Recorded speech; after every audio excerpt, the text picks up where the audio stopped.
other people. Okay, let's not get into those details. Let's deal with the times when the two of you were friends.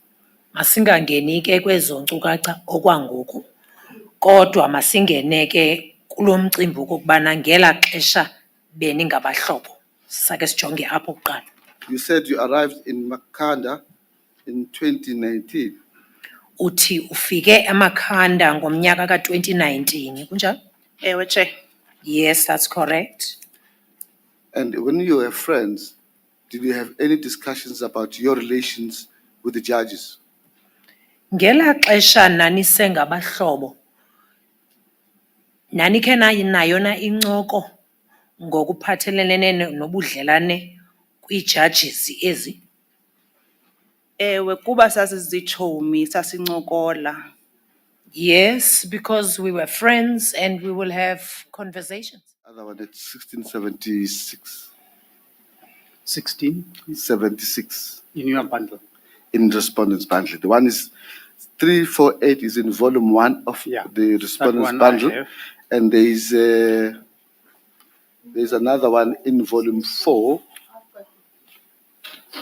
at page 1676. Another one was circulated. Oh no, it's the same thing.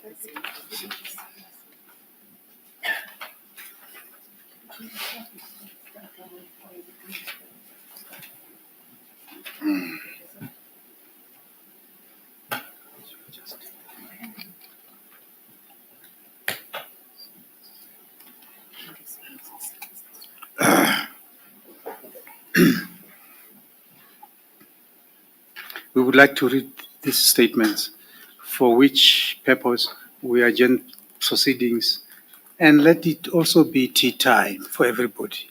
We will resume at 11:15. We adjourn. I understand you are able to retrieve the part that we asked you to play earlier on, which you are not able to do so. If you are ready to play that part, please do so.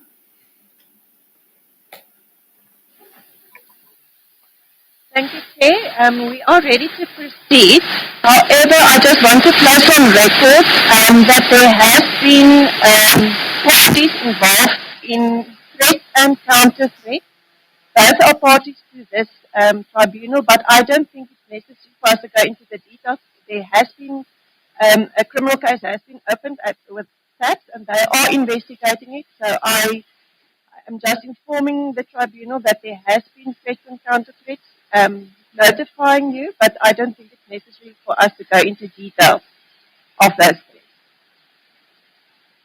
Yes, to put it more accurately, as we receive it, there are allegations of threats and counter-threats. That is correct, Chair. And then there was just a preliminary factor that needed to be dealt with. There is a question whether or not the... I think that's enough. Yes, we believe that situation must obtain, and we are not going to deal with those allegations and counter allegations. We are not the right platform for that. According to the papers or letters that had been written to us about it, it's clear that some criminal charges have been laid. Maybe I should say counter-criminal charges have been laid. So that's the right platform to hear and inquire about such things. Thank you. So you heard that, Mr. Mandisa? As the court pleases. Yes. As please, Chair. Yes. Yeah. That said, we have had time to read the two statements made by the witness. We have a provisional of prima facie view about her evidence. Our prima facie view is that her evidence, she cannot lead evidence on the contents of these two statements. And if you want to persist to lead her evidence on the contents of this document, you have to make out a case for that. we are of the view that large parts of it are hearsay evidence. That's the first point. Secondly, there is evidence on the character of a person. This is character evidence. Thirdly, the contents of these statements have not been put to the complainant when she testified. Fourthly, and this is very problematic, because of the nature of its nature, the contents of these two statements are going to cause more difficulties than that. In ordinary legal language, we say the probative value of the contents of these statements is so minimal in relation to the inquiry that we are supposed to conduct. And in that sense, therefore, technically it's irrelevant. So, Mr. Skakani and the other parties, I hope you're listening, and that is the point prima facie view we're taking. The contents of these two statements are not admissible for the purpose of these proceedings. And if you want to persist with that, Mr. Madonsela, you may have to, I don't know, you have to bring a substantive application or whatever, I don't know, but that is our prima facie view.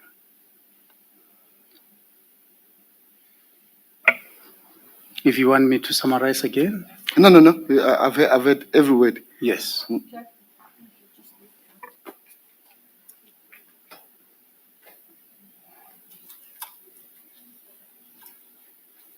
Yes, when I spoke about the probative value, I should have added that it would be prejudicial to the complainant, the contents of these. And the prejudice that would occur to the complainant in this case, when you compare it with possible probative value of this statement, the prejudice far outweighs any probative value of this statement. And as I said, it's technically irrelevant as a result. It raises more problems than at any value to our mandate. Mr. Madonsela. Chair, may I please ask on your precursory statement that it is a prima facie view that you hold. In relation to that, I understand it to mean, and I'm asking so that I get clarity, if you are open to persuasion otherwise. Well, you see, we cannot, having looked at these two statements, take a final decision without hearing you. That's why we speak of prima facie value. We don't believe in miracles happening, but miracles do happen. Things do happen that you least expect. You may be able somehow to persuade us, but it would not be correct for us to take a final decision without hearing you first, and also hearing from the other side. That is why we prefer to use the word prima facie. Chair, I do not propose that we spend a lot of time on this determination on this issue, in the sense that you should provide us a longer period of time to prepare substantive application to motivate that you should hear the evidence of this witness, at least in some part, or maybe a narrow part. I do propose, Chair, with your permission, and members of the tribunal, that I make 2 or 3 points, very brief points, on it, and then leave it to you, in considering those points, to decide whether you are persuaded or not persuaded. And the purpose immediately. Yeah? Sorry, to do so immediately. Sorry. To do so immediately. Oh. That is my proposal. Yeah, well, of course, if you are ready to deal with the issues that you have raised, you can proceed. Yes. Chair, thank you, Chair. I just want to deal in motivation for you to hear the small part of the evidence that I will allude to now, which will be given by this witness, and address myself to its relevance. And also to deal with the prejudice that it might cause to the complainant on the basis that it was not put to the complainant. Those two aspects. Let me start with relevance.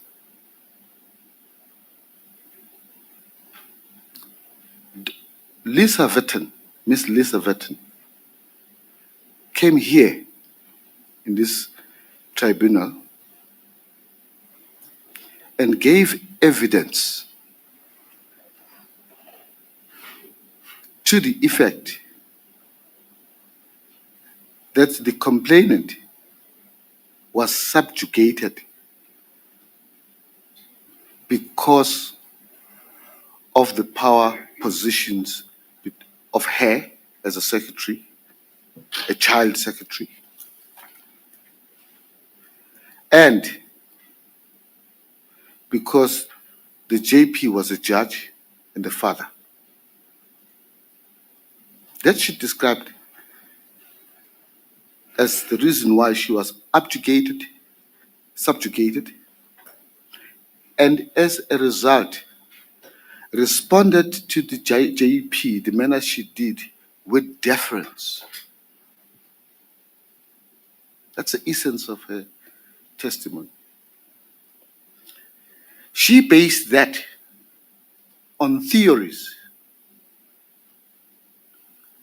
about power relations without having heard a word with the complainant. She was allowed to give that testimony. How can we be forbidden?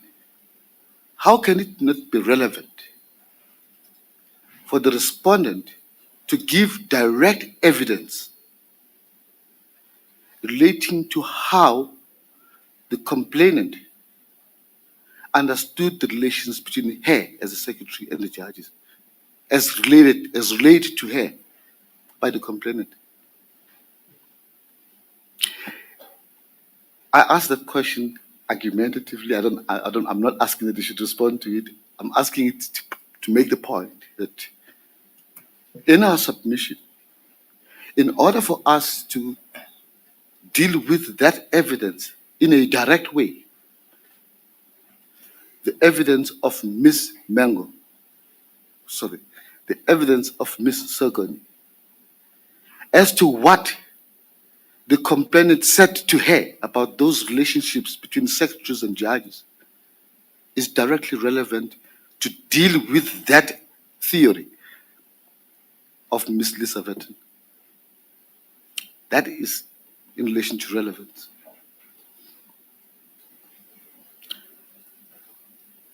And that is all that I need to put on record through this witness about what Miss Mengo understood the power dynamics between them as secretaries. She as secretary, the complainant, as advised by Miss Mengo, what she advised her on how she should relate with the judges in the division and where power lay, as she understood it, she being Miss Mengo. That is not hearsay evidence. This witness is going to talk about what Miss Mengo directly said to her on that direct topic. So we say it's relevant. There is, we accept, prejudice to the complainant because that version was not put to the complainant and was not dealt with in the presence or maybe during the time that the witness or the complainant was testifying. That's true. But we've got two answers to that. Firstly, of course, it was not put to the witness or to the complainant because we were content with dealing with it at that stage without any need to call Ms. Unathi Sogoni, because it could be dealt with through cross-examination of her own evidence without the need of calling a witness on that topic. But the real reason why it arose sharply that we should call this witness was because Ms. Lisa Vetten was called very late in the day when all the other witnesses had testified. Her summary was only provided to us when all the witnesses had testified. I mean, the evidence leaders, witnesses. So we had no way of knowing that the issue of power relations will arise. Nowhere any time before the complainant testified.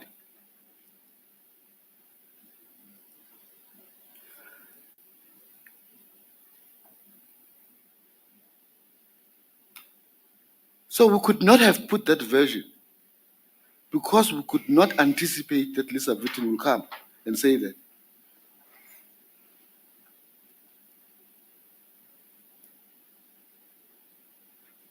As it were, to embellish the complainant's allegations that she had power, there were power dynamics.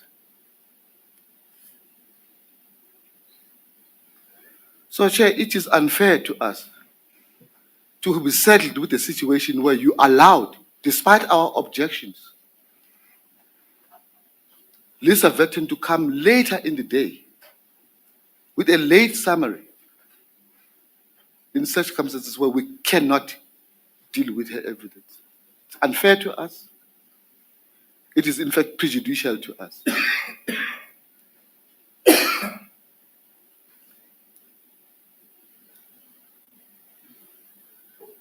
So we say, on that score, to ameliorate the prejudice that may arise, it is not the kind of prejudice that cannot be assuaged or remedied by recalling the complainant in relation to those issues.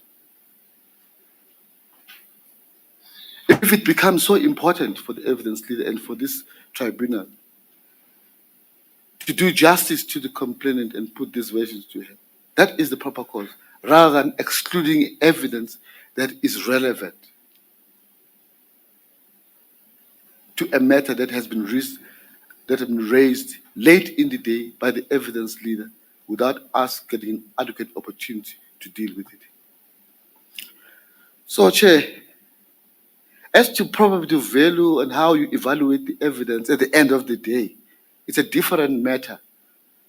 It's a matter that arises once the evidence has been heard and once the witnesses have testified, and you are at the point of weighing which version you should take and which one is more probable. It does not arise in our submission at this stage to determine whether the witnesses should address that particular matter we're talking about. So, say we submit in essence that you should revisit your prima facie view on this topic and limit the evidence of Ms. Unathi Sogoni on the narrow issue of what she understood the power relations to be between them, her, as secretaries, vis-a-vis the judges in the division. On that narrow issue. All other issues we do not wish to pursue with on the basis of a prima facie view. So it is on that narrow basis that we invite you to reconsider your prima facie view and consider our argument on this score and allow the witness to testify on that issue alone.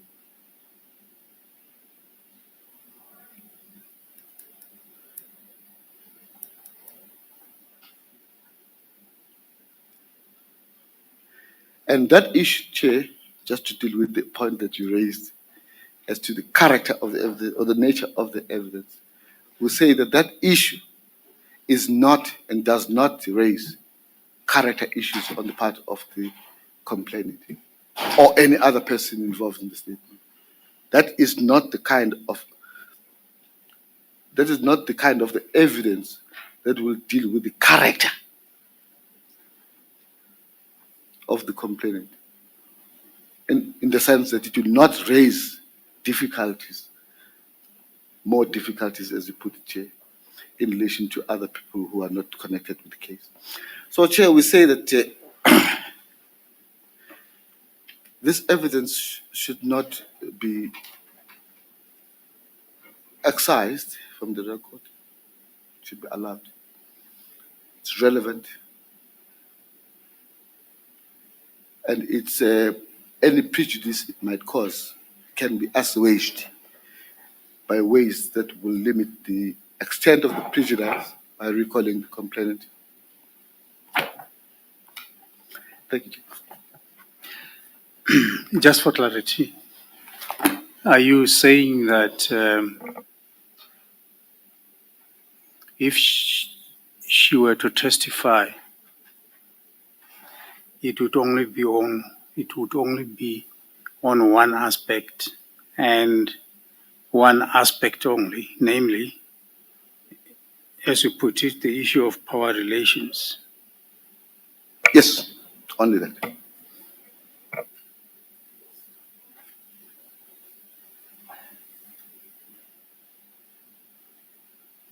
Now that would be, assuming that's the case, it would be then a general testimony on the concept of power relations.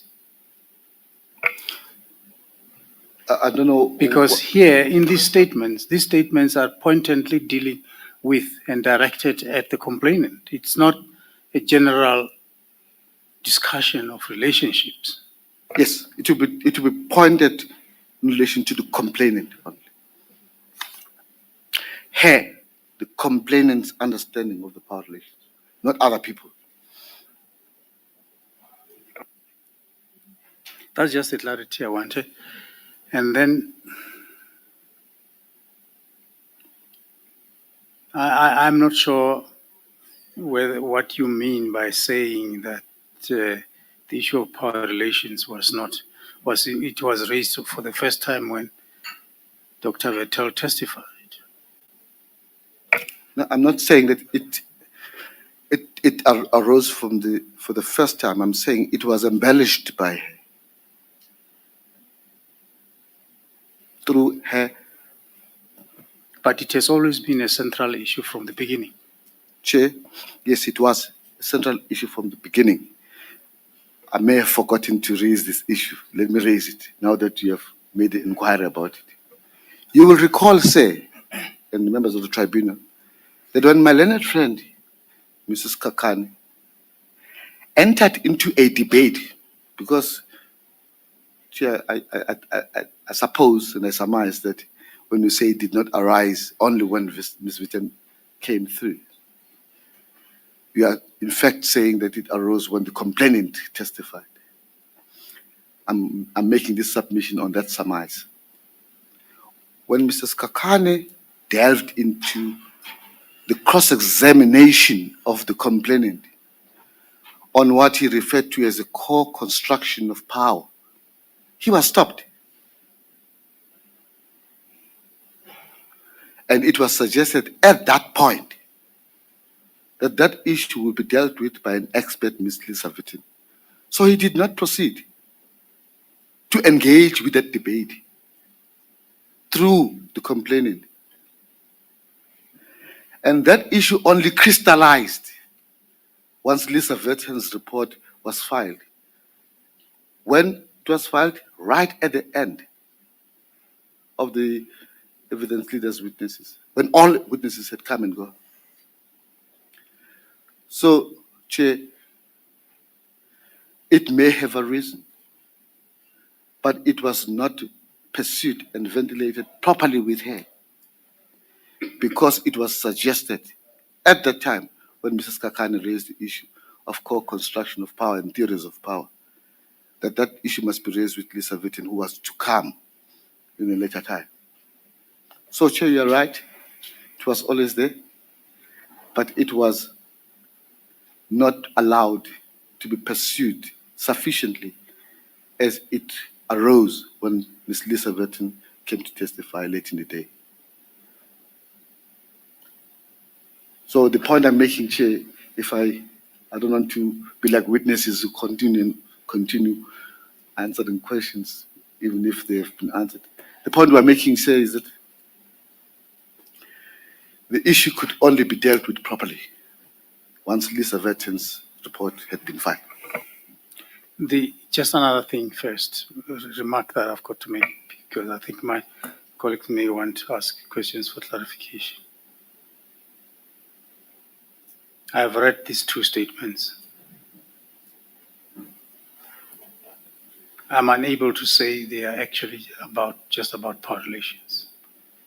But I can confidently say that these statements are about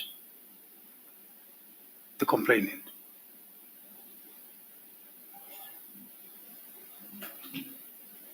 They're not dealing with the concept of power relations in the manner that you're suggesting, Mrs. Vettel did.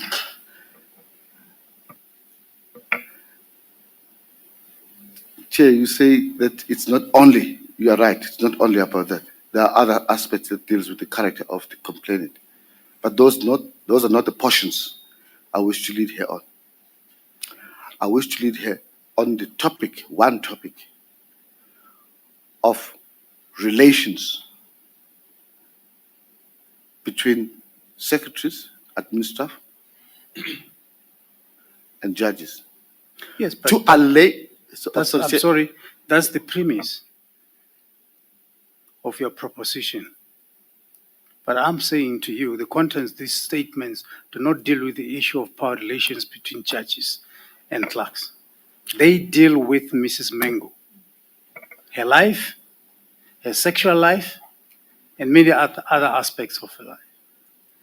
The contents of these two statements, or rather, your argument, you premise your argument on the theory of power relations. The contents of these statements don't deal with the concept of power relations. They deal with an individual person, Mengo. They deal with relations between secretaries and judges. And I'll limit that debate to paragraph 9 of the second statement.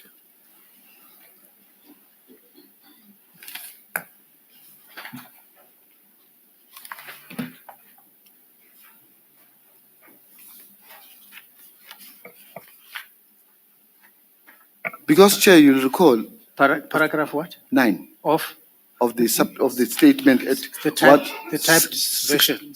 Typed version is Paragraph 1677. 9. Because,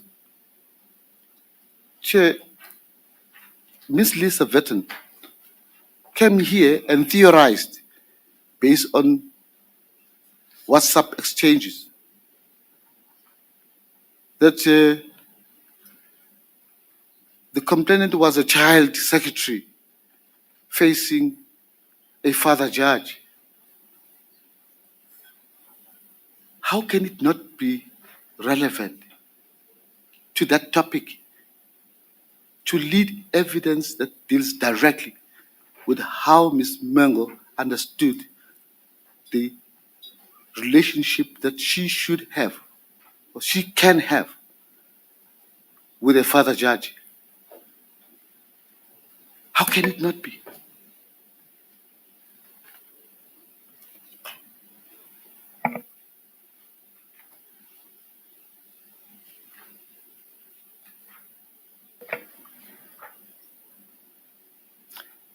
It is, we submit, relevant.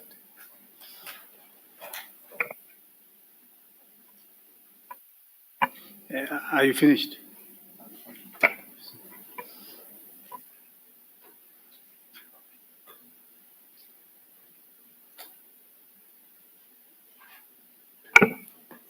Mr. Matonsela, if let me put it hypothetically. If we were to accept your argument that paragraph 9 is the one that is relevant to address the question of power relations, are you saying then everything in this affidavit is to be excluded then, as you lead this witness? I would abandon it. But this statement or this paragraph is just a two-lined paragraph. Yes, Are you only going to lead her or expatiate on this particular paragraph? that I'll just lead on it.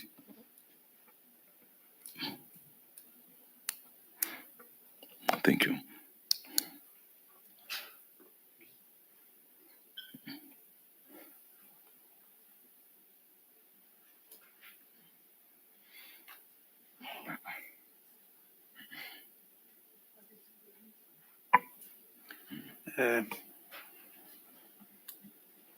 Advocate Skippers, are you ready to respond? I know Advocate Buttender also wants to respond. I'm of the view that it is not relevant. These lines in here is totally different than what the case is before us. Because it's not the case, as it's stated here, that the complainant was a seductor. Nothing like that was ever laid or put to the complainant. And it is not correct to say that power relations only came up now with Ms. Lisa Wetten's evidence. It was from the beginning, even in the first proceedings, that was part of the case of the complainant. So I'm of the view that it's my submission that it is irrelevant and should not be allowed. Advocate Butland. Thank you, Chair. Chair, the argument we've just heard is worrying on many levels, but let me just try to deal with what we've heard. First of all, the oversimplification of Ms. Wetten's evidence is concerning. Ms. Wetten is an expert. She was acknowledged to be an expert. The preeminent expert on gender, I think, was put to her even by the respondents. Ms. Sogoni is not an expert. She's not an expert on gender. She's not an expert on power imbalance. And you do not need, this panel does not need to know about power dynamics from someone who we know has a fractious relationship with the complainant. That is clear. So I would submit that you've already had evidence that deals with that. And you've had evidence, we heard that the respondent's concern with this witness was to place evidence before this tribunal that concerned the relationships between secretaries and judges in this court. You've already had 3 witnesses come and tell you about that, who are actually secretaries. Ms. Sogoni is not a secretary, she's a stenographer. You've had Brenda, you've had Abongile, and there was one other, Zinhle. So I would submit that to the extent that the respondents wish to place this evidence before you, it's already before you, and it's before you from people that actually have first-hand knowledge of that relationship. They all gave evidence about the dynamics between secretaries and judges, and particularly about the judge president. Secondly, it's not true that the respondents were only told about the power dynamic imbalance when Ms. Wetten's evidence was canvassed. That's not true. Ms. Skippers dealt with power dynamics in her opening statement. Mr. Skakane cross-examined on balance of powers. It's not true that he was stopped. Before he was stopped, he cross-examined extensively, and I've just checked our notes, on overt power and soft power, for example, on photographs. So there was a lot of questioning, in fact, of the complainant about power dynamics. So it was prefaced right from the beginning. The complainant was only asked about certain things theoretically. She was not asked about the things that this witness wants to come and give evidence on. The respondents were given ample opportunity to get their own expert. We adjourned at the last session and we gave them an opportunity to find their own expert and tell this tribunal if they had a difficulty doing that and needed more time. They did not. They chose not to. And I'm not suggesting that Ms. Wetten's evidence came early. It did not. I can't suggest that. But that prejudice was cured. We specifically talked about curing that prejudice by affording the respondent an opportunity to get an expert. That would have been the appropriate way to test her evidence. They chose not to. Then I heard a suggestion about recalling the complainant. Well, there have been many times when I've thought that the complainant should be recalled. because there are many things that were not put to the complainant. And if this complainant is recalled, then I will submit that she must be asked about all of those things. If the process is to call her back, then all of the things that she was not asked about, that this tribunal heard evidence about, must then be put to her, and she must be given an opportunity to contradict that. But with all due respect, the evidence that this witness seeks to give is neither relevant nor is it necessary for this tribunal, because you've already had enough evidence on that specific question, and you've had it from people that actually have first-hand knowledge and do not have any question about having a fractious relationship with the complainant. So I would submit that the panel is correct to regard this evidence as admissible, and I would submit that we would agree with the panel. Thank you. Thank you. You want to respond? Very briefly, I just want to say, to put it on record, that I can understand when Advocate Bartlander, SC, takes the position she is taking to protect her client. I don't understand why the evidence leader will be belligerent on this aspect, because this affidavit of Ms. Sogoni was given to the evidence leader long before the proceeding started. And she never pursued it. In an inquisitorial inquiry such as this one, it was incumbent upon her to at least deal with the allegations that Ms. Sogoni dealt with in her affidavit before this proceeding started. She didn't pursue it. So she can't complain about that. Well, if the complaint is to be recalled and has to deal with everything else, well, so be it. It's the choice of the evidence leader to deal with it. But that's the only way you can cure prejudice that will occur to the respondent if direct evidence relating to the complainant's understanding of her relations, how she relates with the judges, is to be led by a witness. That's the only way you can cure that prejudice, if it arises at all. We had no obligation to deal with the opening statements which were made by the evidence leader in this case, by way of cross-examining witnesses and impute on them the evidence leader's understanding of what the case was all about. We had to wait for witnesses to come and testify to that effect. And Ms. Vitton came, as I said, late in the day. So we're in that position, Chair. We need a ruling on this point. We will accept whatever outcome you put to us. But it will be unfortunate, we submit, if evidence that is critical to the assessment of Lisa Vetton's assertion is excluded. To be a sad day.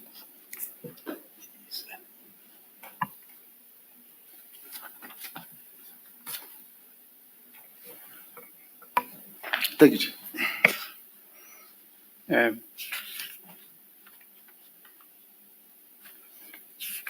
By the way, just refresh my memory, if you did answer to this question. Why was this not put to the complainant? Paragraph 9. The Chair, contents of paragraph 9. Chair, when Mrs. Kakane was dealing and delving deep into the matters that dealt with power relations, co-construction of power and power theories, before he could even get into that point, his cross-examination was objected to firstly by the evidence leader and the complainant's legal representatives. And that objection was upheld. He never got to deal with that issue. He left it for the right moment.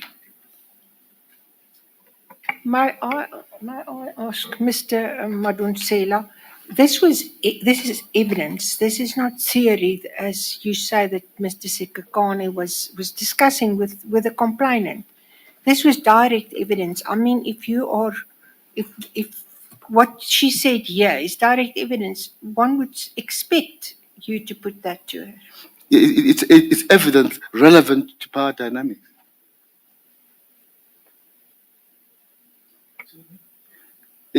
It's evidence pertinent to power dynamics, which was canned right at the start.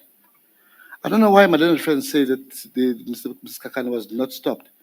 The record is clear that when Mr. Kakane delved into the theories of power, developing the argument, it was the complainant's legal representatives, or maybe well, I'm saying those seated on the other side. I see Ms. Butler is shaking her hand. Those seated on the other side jumped up and said, well, she doesn't know anything about power relations. Deal with that with the expert witness. So the matter was left at that point before Mr. Skakane could delve onto the question. So the answer you are giving to my question, why was this aspect not put to the complainant? Your answer is that we stopped Mrs. Kakane. Is that your answer? No, the answer is it would only arise in the context of a power relations. And since that power relations argument or cross-examination was stopped right at the start, it was never dealt with. Chair, can I please just, I don't want you to make a ruling before I have a chance just to respond to that. I said when I addressed you that I'd looked at our notes. It's correct that I objected to Mr. Skakane's line of questioning. And Mr. Skakane continued questioning. In fact, he continued on things like photographs and talked about very specific things related to balance of power. And so I would simply ask this, if that's what you're going to make a ruling about, then I would ask that you go and look at the transcript of what happened then, because we disagree that you were not, that Mr. Skakane was not allowed to cross-examine on that issue, and that my objection stopped him from doing that. It did not. Thank you. Thank you. I think all said. I think we will adjourn and to go and consider the issue.